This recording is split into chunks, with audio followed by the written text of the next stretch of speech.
So our last speaker in this panel is John Hadidian. John is the senior scientist for wildlife at the Humane Society of the United States. Prior to coming to the HSUS, he was a wildlife biologist with the National Park Service's Center for Urban Ecology. There he conducted field research on raccoon, deer, squirrels in urban parks. He served on the U.S. Department of State's Man in the Biosphere Program as a member of the Human Dominated Systems Directorate, as associate editor for the journal Urban Ecosystems, and as chair of the Wildlife Society's Urban Wildlife Working Group. He is the principal author of the book Wild Neighbors, The Humane Approach to Living with Wildlife. Thank you. I want to mention how grateful I am and delighted to be invited to this, I think, very important workshop, and asked to kind of say a few words. What are we doing here? I'm trying to start it? Okay, I'll do this thing. From the perspective of an animal protection organization, which might be a little different, might not, than some of the stuff we covered so far, which has been incredibly stimulating. I've actually had a long history of engagement and involvement here with folks in Toronto, with Brad and Natalie and Aaron. It's been enormously profitable to us to know and work with these folks, and I consider Toronto to be an international thought leader with regard to urban wildlife, and I don't see any indication from this workshop that you're going to lose any ground in that respect. Now, my title says senior scientist. They did that to me a couple of years ago, and they were, beginning to think about getting rid of me. So they give you a corner office with a couch, and they say, well, you can just sit there and think now. But really, I've spent about 30 years dealing with urban wildlife. That's been the focus of my program. I'm very proud of the HSUS, because it's the only, I think, animal protection organization in the world that has a dedicated urban wildlife program. So I'm going to spend a little bit of time. I think my main premise is going to be that we owe, regardless of species or numbers or place or time, moral consideration to all of the animals that live in cities. And I'm going to try to express some thoughts and sentiments about that, but I'll go into a little bit of background first to continue to lay the foundation, which has already been nicely addressed, for this issue that we're talking about, urban wildlife. Now, this is a city. I mean, it's an old city. This is the Second Temple in Jerusalem, which was built around a little bit after 600 BC. I think the Macedonians or somebody, trashed the first one, and then it was destroyed in its turn in AD 70 by the Roman Empire. The interesting thing about this structure, and the interesting thing, because we know we've had interactions with animals in cities for as long as there have been cities, but we don't have good historical record of that fact. This one we do because of the Roman historian Josephus, who actually wrote about the destruction of Jerusalem in enough detail that this could be replicated pretty faithfully. And he talked about these devices on the roof. These are finials? Yeah, I'm not an architect, but I looked it up. They were specifically designed to repel birds and to keep them from sitting on that surface. And I imagine the reason for that was because the birds were causing problems for people down below, as they do today, by defecation. And if these were vultures, that was not an inconsequential thing for people to have to deal with. I think they probably were. So the contemporary city is warm and receiving to animals. It has all of the values that we talk about, the sustainability, the resilience, the greenness, the green infrastructure that invites animals to be present in our most popular and our most used habitat, the urban area. This is a neighborhood here in Toronto. I don't know which one, but it just exemplifies the welcoming architecture, the welcoming infrastructure that this city provides for wild animals. At the same time that we're looking at cities globally as being hugely problematic in many respects. So the Rockefeller Foundation has just published this kind of dismal look at the urban future, talking about all of the problems that we're going to face with poverty, transportation, cultural, social, and just maintaining cities at the same time that Now more than 50% of us do live globally in cities, and that's only going to go higher and higher. So that's kind of duality there, and then we've got cities and their properties. And I want to mention three things that I think are significant about cities, especially in the context that's being addressed here. One is that they are ecosystems. The laws of nature are not suspended or obeyed. They're simply different. I mean, we can torture them. We can put streams underground in concrete culverts, but they're still there. Water still has to move through these environments, air and wind, and weather moves through these environments, as do animals as well. And they interact with each other as biotic communities. They're biologically and socially dynamic. Things change so rapidly in cities. If you're an animal trying to make a living in a city and you have a nice little woodlot, you're not guaranteed that's going to be there tomorrow.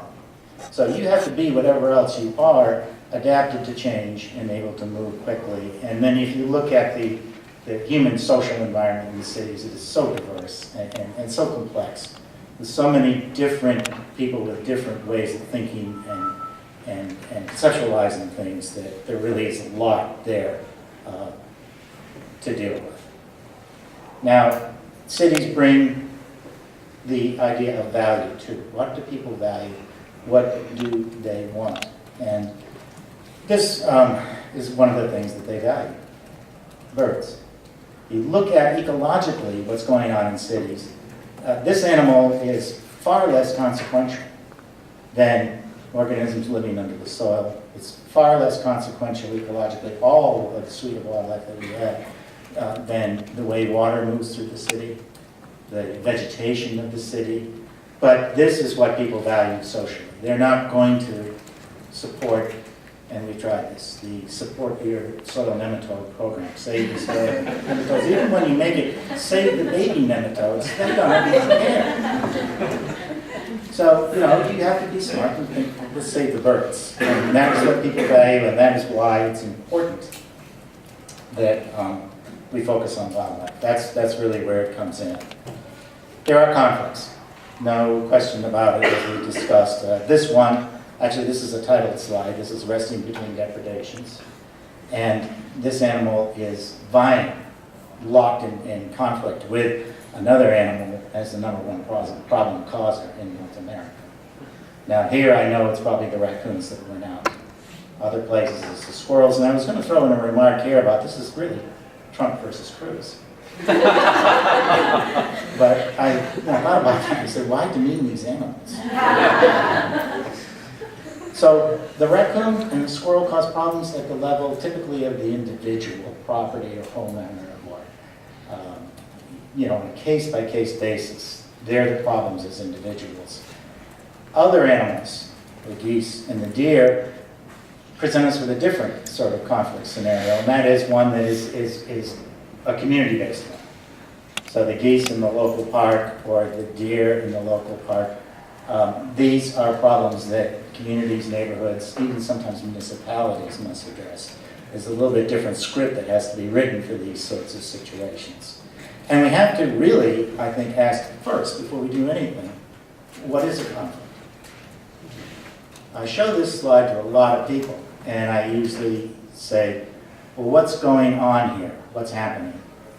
And they look at me and they say, well, you idiot, the raccoons are in the trash, which they are. So I say, okay, you've got a raccoon problem. People say, yeah, you've got a raccoon problem. I say, no, you idiot, you've got a trash problem. You need to be managing trash, not raccoons. But, as Brad could tell you, there are hundreds of companies that do thousands of raccoon removals every year. Many, many thousands, I'd say tens or hundreds. Charging $300, $400 per animal removed. Take them away and kill them because they're doing something like this, because they're getting into somebody's trash. So, to begin, we have to ask, what is going on when we identify, or try to identify and define what a conflict is. Well, conflicts are actually pretty complicated.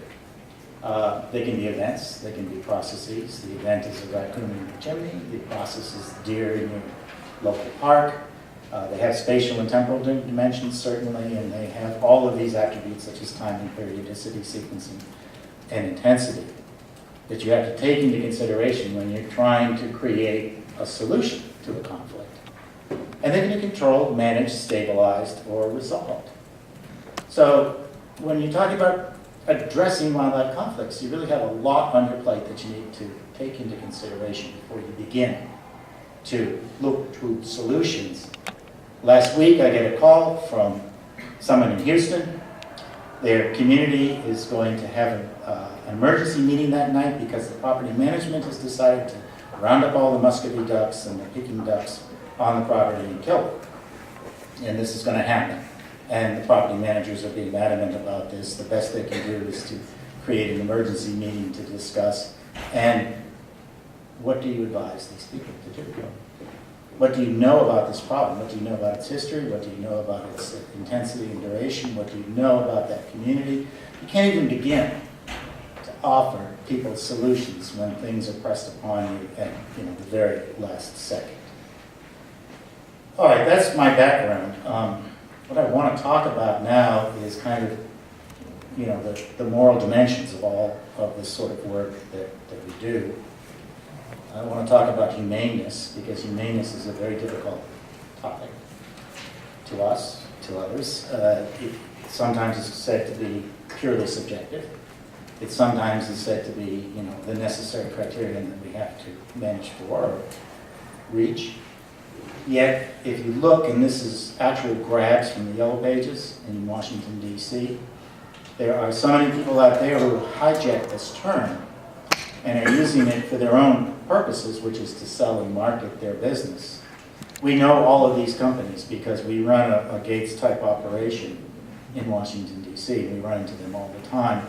And they all advertise themselves as humane. They all trap and take animals away and kill them.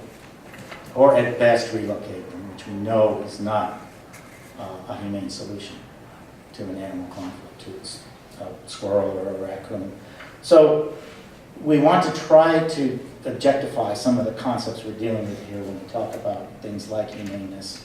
The way to do that for us has been to open the door to this whole idea of animal welfare and to begin to talk about welfare in terms that are more kind of objective and practical than the terms we can use when we talk about humaneness. So people have begun to visualize animal welfare, wildlife welfare, in terms of number of animals affected, cause and nature of the harm, duration of the harm, capacity of the animals to suffer. These are moving through evaluative processes into what we would say, what we typically refer to as welfare assessments.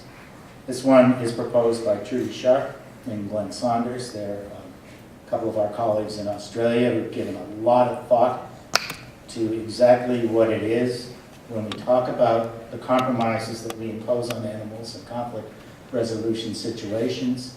They've taken, the previous one was Kirkwood and Sainsbury, they've taken those kinds of scriptors and moved them into a matrix formulation, which actually takes into account both the duration of an event and its severity.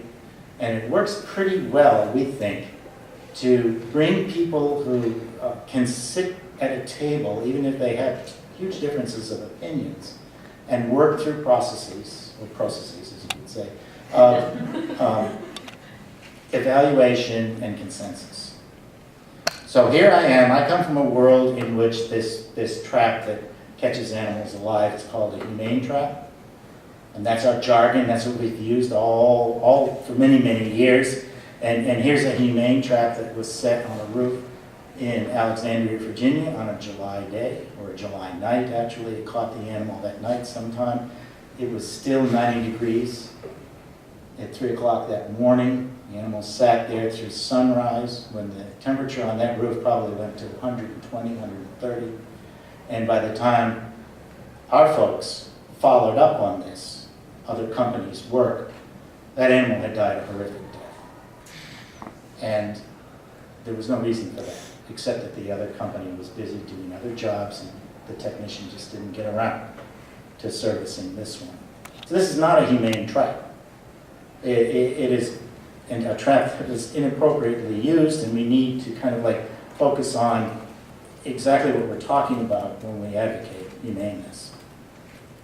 Now, this is largely derived from work in animal wildlife damage management, and a prescription or a kind of a concept of IPM related that's been devised by some of our colleagues in Australia. And it is that when you engage in a conflict resolution situation, you need to meet certain criteria.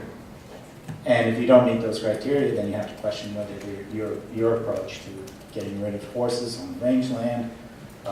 Australia has 900,000 camels in its interior that are free-ranging. You have to talk about both the impacts those camels may be having or may not, as well as how to deal with that problem and how to address those populations. And so the prescription is talk about justification, whether it's necessary, talk about whether you can achieve the results you seek, whether those results are effective, and you're targeting only the specific species that's declared to be the problem. Are you doing it in the most humane way possible? Are you monitoring what you're doing, and are you evaluating the consequences of what you've done? So we're beginning to write basically this kind of larger prescription. A lot of what concerns us right now is what do we mean when we use the word justified? What is justification? And how do we really get at that? And I don't have the answer to this. But I've been trying to find something that suggests itself as an appropriate fulcrum on which to kind of move this concept of justification along. And I've kind of settled on fairness. So in a conflict situation, are we doing the fair thing? Is there fairness to what our approach is? Here, another example, a follow-up of it on a job in Virginia by our team, called by a concerned homeowner. This is a cubbied conibear trap. Conibear is this massively powerful spring-loaded device that clamps shut on an animal's neck, theoretically. Usually it catches them someplace else and kills it. It's supposed to kill instantly, so it's supposed to be humane. It doesn't always. It's cubbied because the kids going to school don't like, or the parents don't like, for them to see animals hanging from these things on rooftops. So this gets the animal out of the way. This squirrel, as we followed up on this job, wasn't the animal that should have been targeted. There was another squirrel living in this house, as we found out when we put up a one-way door and got the animal out and documented that it had been in there. This was a squirrel bystander who was killed by this trap unfairly and inappropriately. So we're kind of trying to struggle our way through the various kinds of ethical approaches to this conflict resolution world and practice that we engage. And there's a bunch of models out there. There's a knowledge-based ethic, which Bruce Warburton and Brian Norton advocate, which is kind of based on experimentally determining what the best approaches are. There's practical ethics. Bill Lynn is a big practitioner in that regard. Case-based. There's ethically correct approaches, such as Kate Litton and David Miller advocate, that look for, again, a determination of justification and necessity.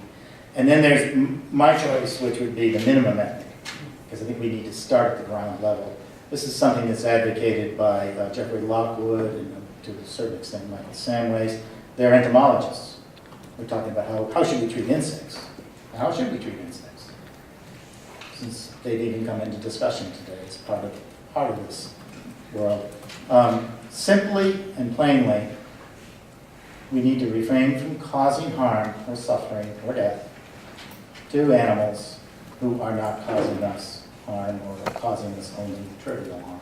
That's the minimum ethic that's being advocated by these guys. And I think it's especially relevant and pertinent because it's something we can teach our kids. Don't step on those ants that are walking across the sidewalk. They're not doing anything to you. All right, and just to close, I want to mention there are lots of other animals in cities. This is a list that is a very nice book to turn back to history Hannah Veltine has written a book called Beastly London, which takes London from about 1200 or so up to the current times in terms of all of the animals that have moved and transgressed through that city. The various classes here. The picture is Henry Bergh, who started the ASPCA back in the 1860s. Bergh used to wander the streets of New York and castigate people with draft animals who would abuse them, typically drive them to death because there was no economic incentive to do anything else. I'd like to say that our attention to focus on urban wildlife and wild animals in cities is about at the point where Bergh faced the issues with companion animals back in the 1860s. So we're just getting started. And then, why would this man be laughing? And who is he? Come on, y'all are architects and designers. Okay, it's Ian McHarg, who started it all with Design with Nature, a really, really important book. One of the great conceptual minds in regard to thinking about landscapes and thinking about animals, along with your own Robert Dorney, who also had tremendous ideas that we have yet to implement, both of them thinking at rather large scales, 10,000 foot level, about interconnections between things, and in Dorney's case, talking about the need for special focus for consulting entities with expertise on the kinds of issues we're talking about here, who could intervene and bring that knowledge, because so much of this is knowledge-based. Is based in a need for knowledge about situations. And so many of those situations are idiosyncratic and specific. So, that's it. Thank you.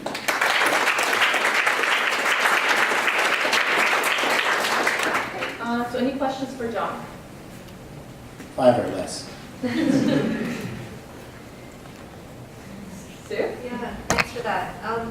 I really was interested in your closing comment about the idiosyncratic nature of interventions, because I think the modernist idea is to think of things that are replicable all over the world, right? And it seems like this problem demands a completely different approach. And so you can speak to that. Well, that's why I like Bill Lynn and others' emphasis on practical ethics, because it's a case-by-case evaluation, just to talk about the ethical underpinnings of these conflict situations. But you can't do that, really. You have to have some larger model in mind when you go into these things, and that's where that evolving model, and again, that's the Australasians, that's Caitlin and her folks that are pushing the justification, achievability type prescriptions that we can write to take in as professionals when we do damage management interventions. I don't have any good answers to how to address it. Public education would be tremendous, because I think these guys can tell you 90% of what you see is misunderstanding and erroneous reasoning and conclusions about things. And I don't know how, except to make sure that people are educated. A fox that walks across your backyard that's not a problem. Hello.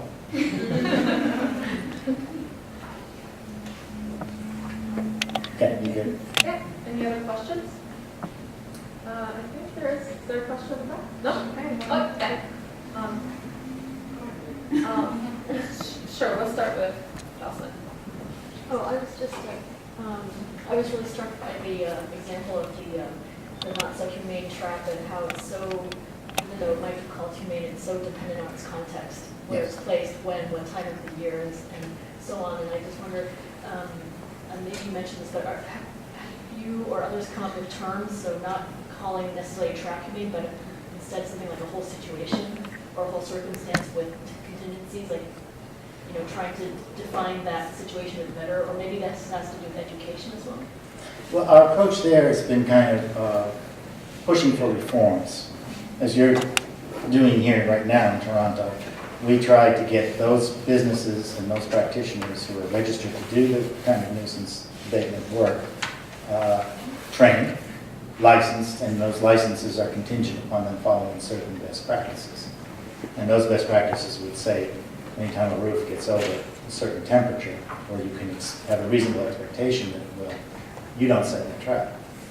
And, you know, again, that any regulatory instrument depends upon the regulators. And we don't have that many people watching, but if we get in DC, for example, a complaint about a company doing something like that 3 times, then the city can pull that license. Whether they will or not, we don't know. But that's about the best we can expect right now. We're always looking for better ideas. So we'll just take the question from the back first. I was wondering if Humane Society, where you're from, works with Indigenous peoples in terms of doing education, particularly at the younger levels, kids and that, to basically go dovetail on your very last idea about refraining from actions that cause harm. We do have an educational arm, and we do try to put materials in schools and to bring other kinds of resources into communities for exactly that, to educate people. A big push right now in our companion animal, cat and dog section, is to talk about this concept in urban areas of resource deserts, and to bring resources for people who have pets into those areas. And as you know, I'm sure there are people living even here in Toronto who don't have cars, who have a cat or a dog, but the nearest vet is, some miles away, and you can't take those animals on buses. So that's a simple example. We want to replicate that kind of concept, acknowledging that there are these deserts. It's a GIS problem, really, and begin to bring special resources into those areas. But it's huge. I mean, you're talking about countrywide activities. Big as we are, we can't begin to meet the need. Last question. Thanks, John. It's great to hear about the organisation. I was taken by your ambivalence about the word humane in your presentation.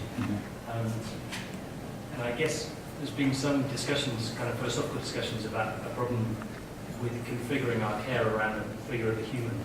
And we only care for things that are a bit like us because they have property that are a bit like us. I mean, is that kind of the way you're going in turning to welfare? In a sense that you can start to think about squirrels are squirrels and they're not like us, but they still can suffer as squirrels, and therefore it's not necessarily we want to be humane, we want to be squirrel-a society. If you take the central kind of ethical figure isn't necessarily human, it's a squirrel or something. Yeah. I'm not going to walk away from the word humane because it's part of our title. I just want to, kind of get people thinking, okay, well, what really does that mean? And it does get hijacked by people who claim humaneness and don't practice it. And just make, especially to professionals such as yourselves and educators and academics, the point that, let's talk about what this really does mean. Now, there's a long tradition and history of humane. The word goes back to, I don't know. I don't think Chaucer used it, but I think it's about that time. And it's meant many different things. It derives from human itself, and we talk about that. And we try to, basically get people to understand that there's a lot of different things going on there. But when you come to really trying to objectify some of the concepts, especially in the professional practice of wildlife damage management, of which this is a subset,